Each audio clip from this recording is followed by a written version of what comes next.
Excellencies, UN Secretary General, President of the General Assembly, Executive Director of UN Women, and distinguished guests. Today, we are launching a campaign called HeForShe. I am reaching out to you because we need your help. We want to end gender inequality, and to do this, we need everyone involved. This is the first campaign of its kind at the UN. We want to try and galvanize as many men and boys as possible to be advocates for change. And we don't just want to talk about it. We want to try and make sure that it's tangible. I was appointed as Goodwill Ambassador for UN Women 6 months ago. And the more I've spoken about feminism, the more I have realized that fighting for women's rights has too often become synonymous with man-hating.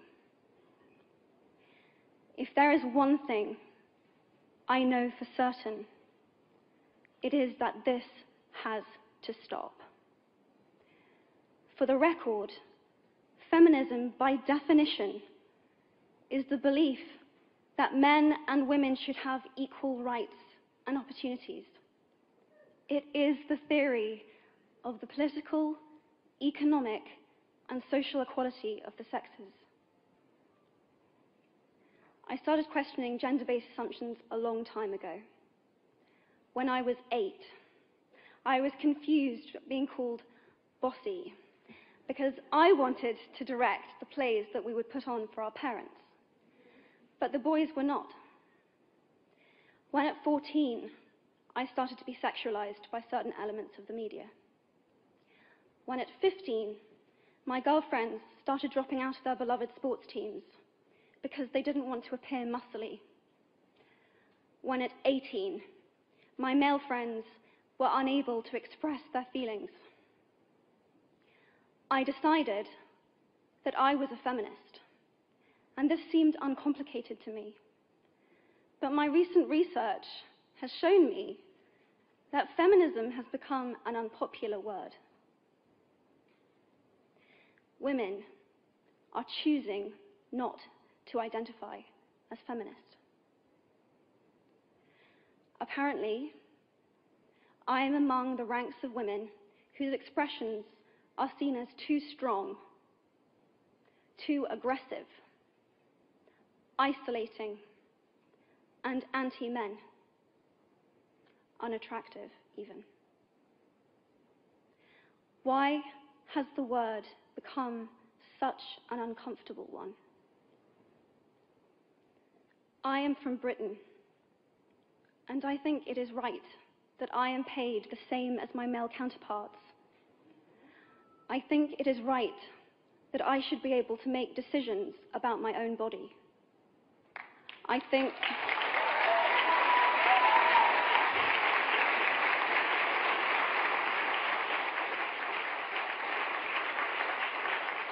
think it is right that women be involved on my behalf in the policies and the decisions that will affect my life. I think it is right that socially I am afforded the same respect as men. But sadly, I can say that there is no one country in the world where all women can expect to receive these rights. No country in the world can yet say that they have achieved gender equality. These rights I consider to be human rights, but I am one of the lucky ones. My life is a sheer privilege because my parents didn't love me less because I was born a daughter. My school did not limit me because I was a girl. My mentors didn't assume that I would go less far because I might give birth to a child one day. These influences were the gender equality ambassadors that made me who I am today. They may not know it, but they are the inadvertent feminists who are changing the world today. We need more of those. And if you still hate the word, it is not the word that is important. It's the idea and the ambition behind it.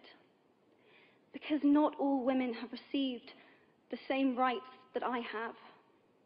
In fact, statistically, very few have been. In 1997, Hillary Clinton made a famous speech in Beijing about women's rights. Sadly, many of the things that she wanted to change are still true today. But what stood out for me the most was that less than 30% of the audience were male. How can we affect change in the world when only half of it is invited or feel welcome to participate in the conversation?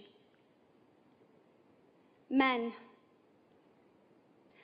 I would like to take this opportunity to extend your formal invitation.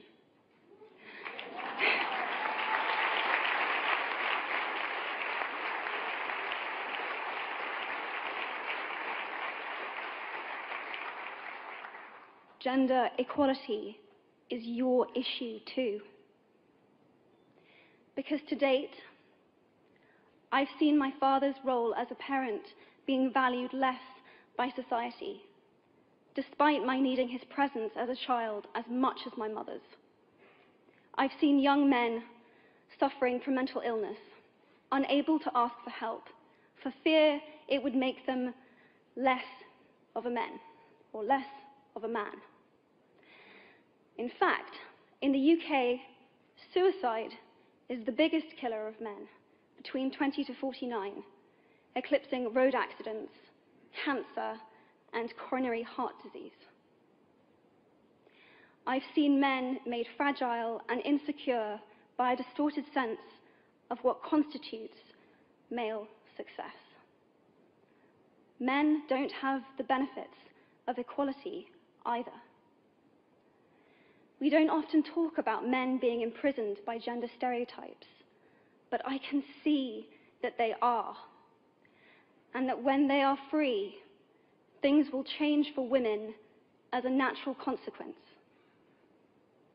If men don't have to be aggressive in order to be accepted, women won't feel compelled to be submissive. If men don't have to control, women won't have to be controlled. Both men and women should feel free to be sensitive. Both men and women should feel free to be strong. It is time that we all perceive gender on a spectrum instead of two sets of opposing ideals.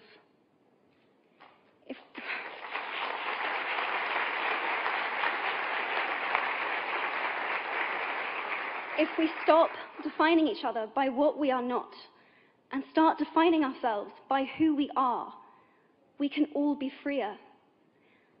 And this is what HeForShe is about. It's about freedom. I want men to take up this mantle so that their daughters, sisters, and mothers can be free from prejudice, but also so that their sons have permission to be vulnerable and human too. Reclaim those parts of themselves they abandoned, and in doing so, be a more true and complete version of themselves. You might be thinking, who is this Harry Potter girl? And what is she doing speaking at the UN? And it's a really good question. I've been asking myself the same thing. All I know is that I care about this problem, and I want to make it better. And having seen what I've seen, and given the chance, I feel it is my responsibility to say something. Statesman Edmund Burke said, "All that is needed for the forces of evil to triumph is for good men and women to do nothing." In my nervousness for this speech, and in my moments of doubt, I've told myself firmly, if not me, who? If not now, when. If you have similar doubts when opportunities are presented to you, I hope that those words will be helpful. Because the reality is that if we do nothing, it will take 75 years, or for me to be nearly 100, before women can expect to be paid the same as men for the same work. 15.5 million girls will be married in the next 16 years as children. And at current rates, it won't be until 2086 before all rural African girls can have a secondary education. If you believe in equality, you might be one of those inadvertent feminists that I spoke of earlier. And for this, I applaud you. We are struggling for a uniting word, but the good news is that we have a uniting movement. It is called HeForShe. I am inviting you to step forward, to be seen, and to ask yourself, if not me, who? If not now, when? Thank you very, very much.